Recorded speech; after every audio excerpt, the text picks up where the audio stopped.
Bonjour à tous et bienvenue dans ce nouveau rendez-vous de 6000 chrono. Nous accueillons aujourd'hui Anne-Marie Bazner. Bonjour. Bonjour. Anne-Marie Bazner, vous êtes directrice générale des sites Auvergne-Rhône-Alpes du groupe GL Events, qui est leader mondial de l'événementiel. Et vous êtes directrice du salon du randonneur que GL Events a repris pour cette 16e édition. Alors ce salon du randonneur se déroule au centre des congrès vendredi 22, samedi 23 et dimanche 24 mars. 5000 m², 140 exposants, des offices du tourisme, des agences de voyage, des équipementiers qui vont promouvoir la randonnée. Alors c'est vrai que depuis quelques années, les influenceurs et les réseaux sociaux font une large part à la randonnée qui est redevenue très tendance. Absolument, vous avez tout à fait raison. Aujourd'hui, le marché de la randonnée progresse chaque année. Oui. Il faut savoir qu'il y a 27 millions de Français qui disent pratiquer la randonnée, dont 56% de plus de 18 ans. Donc c'est quand même un phénomène important. En plus, je dirais cette envie de la randonnée s'est accélérée forcément avec le Covid, avec ce retour, cette envie de l'authenticité, de retrouver la nature, mais aussi, et c'est important, d'être en bonne santé, puisque finalement la randonnée c'est un sport, et c'est le premier sport français qui est ouvert à tous. Je dirais de 7 à 77 ans. Et alors, pour rejoindre un peu ce que vous disiez, j'ai trouvé en préparant cette émission, il y avait un sociologue, David Le Breton, oui, qui avait écrit en 2012 un ouvrage qui s'appelait Marcher, éloge des chemins et de la lenteur, et qui disait qu'effectivement, aujourd'hui, on était dans une humanité assise, immobile, qu'on passait beaucoup de temps dans la voiture, beaucoup de temps devant les écrans, et que le corps a été un peu oublié. Donc voilà, on revient à la nature, a envie de marcher. Et donc, ça touche aussi beaucoup de jeunes. Ça touche beaucoup de jeunes. C'est un phénomène qui, en fait, avant, on avait l'impression que le randonneur, c'était quelqu'un... Un peu l'image du retraité. Tout à fait. Et puis aujourd'hui,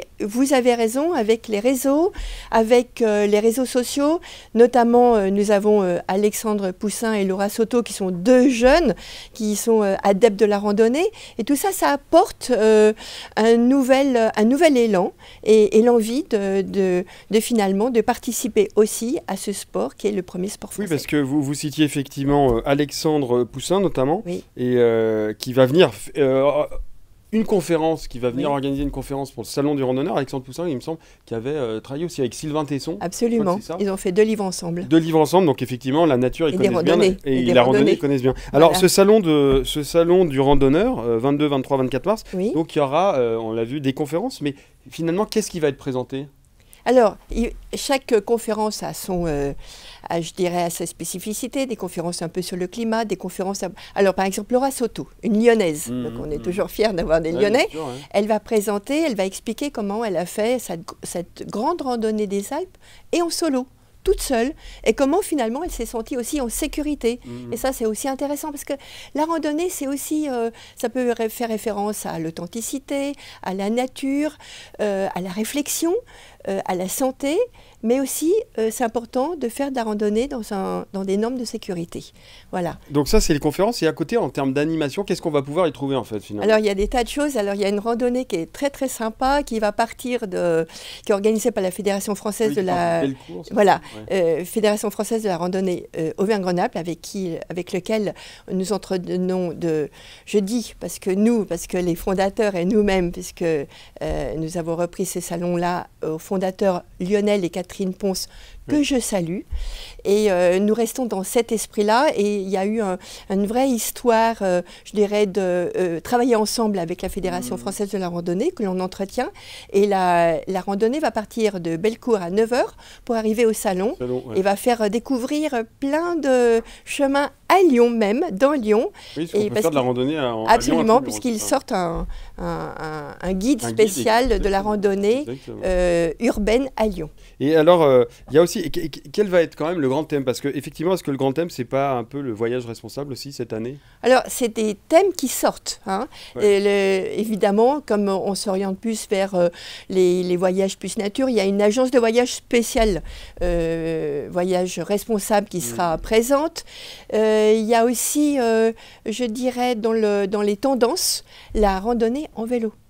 Alors, la randonnée en vélo, c'est un nouveau marché qui sort beaucoup, qui est en train d'exploser. Les spécialistes disent que le marché de la randonnée en vélo, c'est le trekking, ça fait 20 ans, en fait, quand ça a démarré avec nos tour opérateurs, dont Atalante, qui est aussi lyonnais. On cite bien nos Lyonnais. Et c'est aussi en train de se développer très fortement, avec 22 millions de participants aujourd'hui de la randonnée en vélo. Et avec des chemins, on est le deuxième pays mondial en termes de randonnée à vélo. Et on a l'ambition de passer premier en 2030. En tout cas, ce salon du randonneur, et donc aussi randonneur marche à pied, mais randonneur effectivement vélo, effectivement est unique en France. Oui. Et donc, je le rappelle, ça se passe 22, 23, 24 mars au Centre des Congrès. Et pour plus d'informations, lyoncapital.fr. Merci beaucoup d'être venu nous présenter le Salon du Randonneur 2024. Merci Guillaume. Au revoir, à très bientôt.